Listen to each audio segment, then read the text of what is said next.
Wow! பார்க்கவே சூப்பராக செம்மையாக இருக்குது, நல்லா திக்காக இருக்குது. கருவேப்பிலை குழம்பு என்னோடய ஸ்டைலில் எப்படி செய்கிறதுன்னு பார்த்துடலாம் வாங்க. Welcome to Swasti kitchen 360.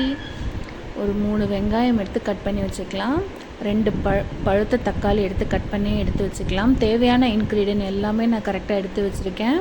துவரம்பருப்பு, கடலைப்பருப்பு, சீரகம், மிளகு, புளித்தண்ணி, தனியா, மிளகாய், பெருங்காயம், கருவேப்பிலை, பூண்டு, நல்லெண்ணெய் எல்லாமே கருவேப்பிலேருந்து எல்லாம் எடுத்து வச்சுருக்கேன். வாங்க செய்ய ஸ்டார்ட் பண்ணிடலாம். கேஸ் ஆன் பண்ணி கடாய் வச்சுக்கலாம். நல்லெண்ணெயிலே பண்ணுங்கள். நல்லெண்ணெய் ரொம்ப ரொம்ப உடம்புக்கு நல்லது. இப்போது தேவையான இன்க்ரீடியன்ட் எல்லாம் கடாயில் ஆட் பண்ணிக்கலாம்.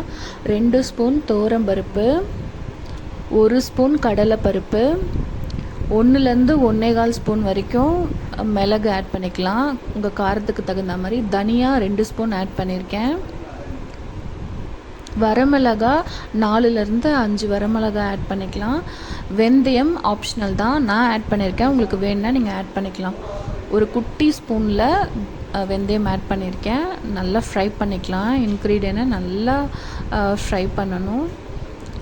துவரம்பருப்பு, கடலைப்பருப்பு நல்லா கலர் சேஞ்ச் ஆகணும். லோ ஃப்ளேமில் வச்சு நல்லா ஃப்ரை பண்ணலாம். கலர் சேஞ்ச் ஆனதுக்கப்புறம் ஜீரகம் 1 ஸ்பூன் ஆட் பண்ணிக்கலாம். ஜீரகம் ஆட் பண்ண உடனே அது பொரியிற சவுண்டு கேட்கும்.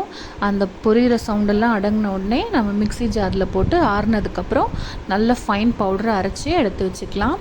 இப்போ கருவேப்பிலை நல்லா வாஷ் பண்ணிவிட்டு ட்ரை கடாயில், எண்ணெய் சேர்க்காமல் கடாயில் ஃப்ரை பண்ணி எடுத்துக்கலாம்.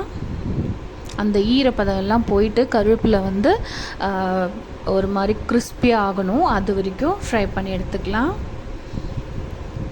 இப்போ பாருங்கள், நல்ல கலர் சேஞ்ச் ஆகிடுச்சு, கிறிஸ்பியாகவும் ஆகிடுச்சு. இலையெல்லாம் மிக்ஸி ஜாரில் போட்டு ஃபஸ்ட்டு பவுட்ரு பண்ணிவிட்டு அப்புறமா தண்ணி ஊற்றி அரைச்சிக்கலாம். இப்போது நல்லெண்ணெய் ஆட் பண்ணிக்கலாம். அதே கடாயில் நல்லெண்ணெய் ஆட் பண்ணிவிட்டு கடுகு, லைட்டாக வெந்தயம் போட்டுக்கலாம். கடுகு நல்லா பொரிஞ்சதுக்கப்புறம் நம்ம எடுத்து வச்சுருக்க பூண்டு பல் சேர்த்துக்கலாம். சின்ன வெங்காயம் இருந்தால் சேர்த்துக்கோங்க, நல்லா டேஸ்ட்டாக இருக்கும். என்கிட்ட பெரிய வெங்காயம் தான் இருக்குது. கட் பண்ண வெங்காயம் ஆட் பண்ணி நல்லா வதக்கிக்கலாம்.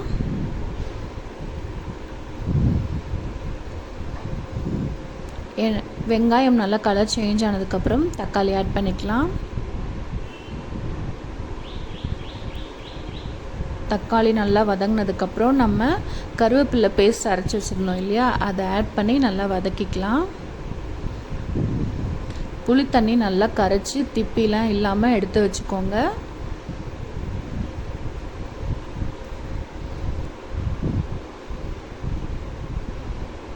கொஞ்சம் கொதிக்கிற ஸ்டேஜ் வந்ததுக்கப்புறம் நம்ம புளித்தண்ணியை ஆட் பண்ணிக்கலாம்.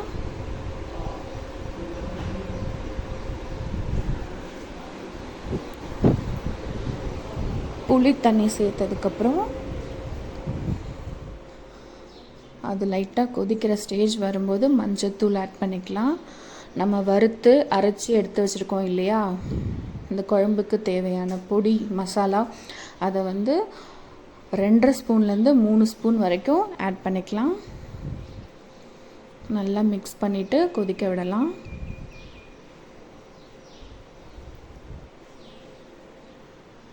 இப்போவே உங்களுக்கு கலர் சேஞ்ச் ஆகிறது நல்லா தெரியும். கொஞ்சம் கொஞ்சமாக திக்னஸ் ஆகும். குழம்பு மிளகாய்த்தூள், நம்ம குழம்புக்கெலாம் போடுற மிளகாய்த்தூள் 1 ஸ்பூன் சேர்த்துக்கலாம். சேர்த்துட்டு நல்லா கலந்து விடலாம். பெருங்காயம் ஆட் பண்ணிக்கிட்டேன்.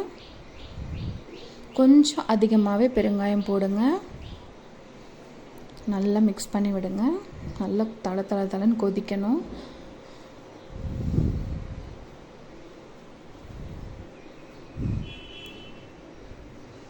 பாருங்கள், நல்லாவே கலர் சேஞ்ச் ஆகிருக்கு குழம்பு.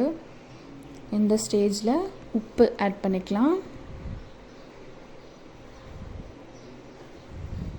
இப்போ இன்னும் திக்காயிட்டே வருது பாருங்கள். குழம்பு நல்லா டேஸ்ட்டாக சூப்பராக இருக்கும்.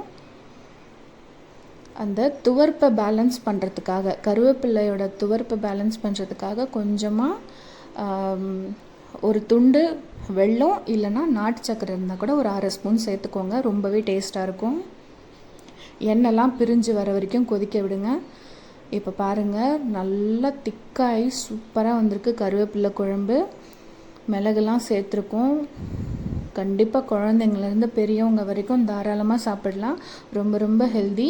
சுட சுட சாப்பாடோடு சர்வ் பண்ணி சாப்பிட்டு பாருங்கள், என்ஜாய் பண்ணுங்கள். இதே மாதிரி நீங்களும் வீட்டில் ட்ரை பண்ணி பார்த்துட்டு எப்படி இருந்தது எனக்கு கமெண்ட்டில் சொல்லுங்கள். தேங்க்ஸ் ஃபார் வாட்சிங். பாய். Enjoy your day.